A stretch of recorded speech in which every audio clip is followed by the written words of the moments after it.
I am introducing new program into this channel, that the message. And today the title is bitterness. Brethren, bitterness is the feeling of pain or distress towards an unfair treatment. Beloved, this may come from your family, your peers, your employees or your employers, your neighbors, and even your spouse.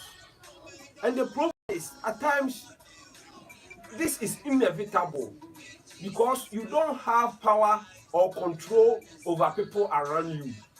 But the hope is you choose to be bitter.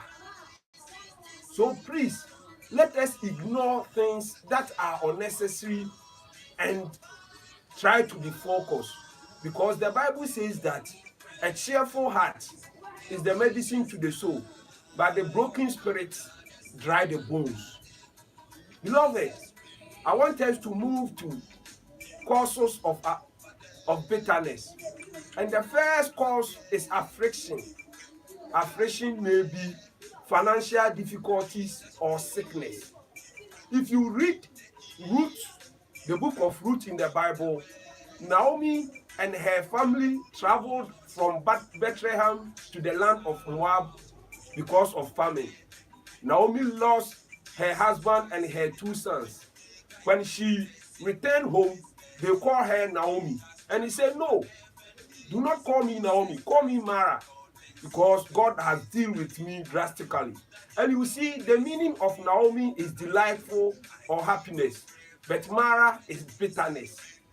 And if you read the book of Job, Satan tempted Job, and Job fell, sick. Job was, in infirmity. And Job became bitter to a extent that he cursed the day he was born. Brethren, these things are inevitable, but you choose to be bitter. So please, do not blame anyone, because one, God is blameless. And if you blame people around you because of, some challenges, you cannot make amends. And three is divorce.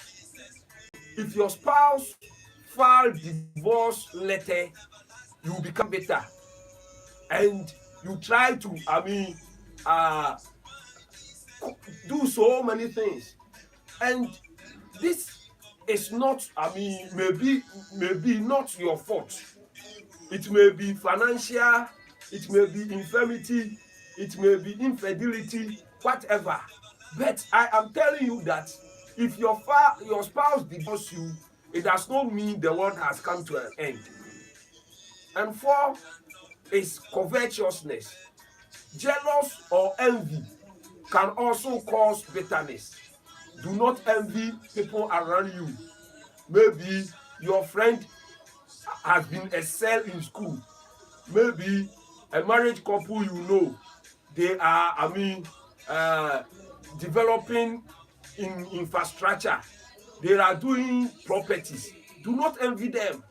Do not be jealous, beloved, because the Bible says that cheerful heart is the medicine to the soul, but a broken spirit dry the bones. Beloved, a music from the background is from Oboy Roscoe.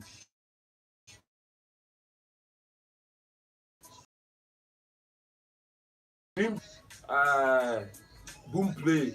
The title is Jesus Reign. Good. Let's move to effects of bitterness.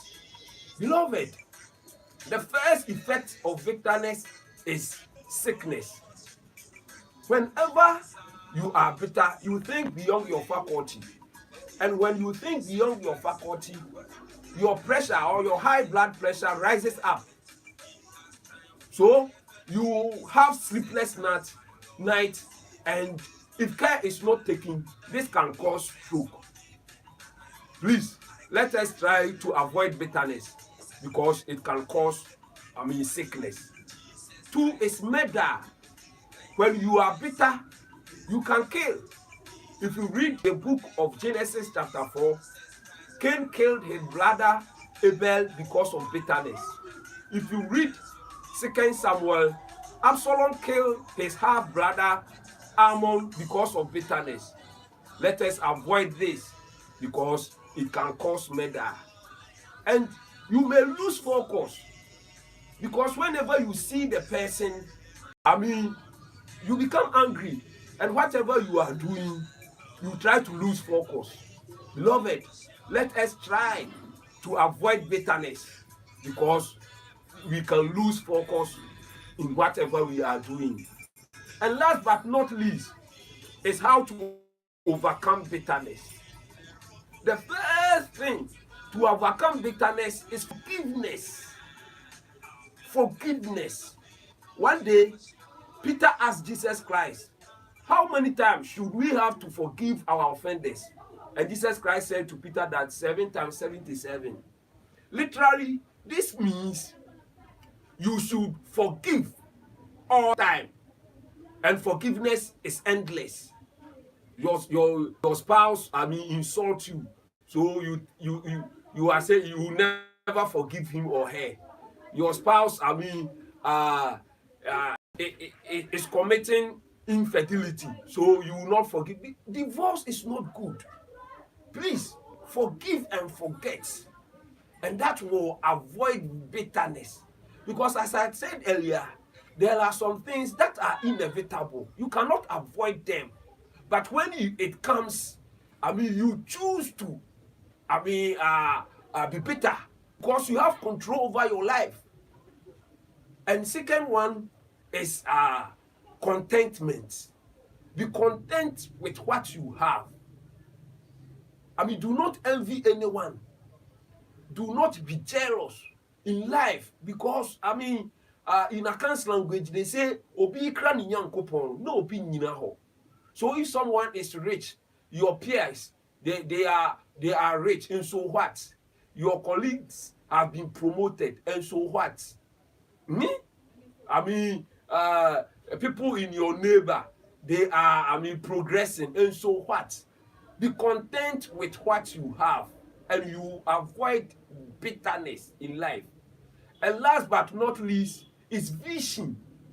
If you have vision in life, folks, you will never think about someone and be bitter, or be envy him. If you have vision, you ignore all unnecessary things. If you have vision, you will treat things that are trivial content it deserves. Brethren, let us have vision in life because the Bible says that for lack of vision, my people perish.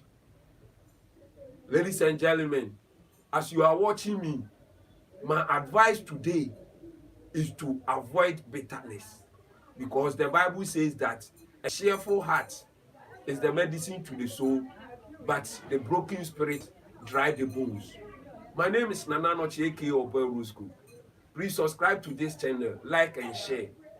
May God be with you. Bye.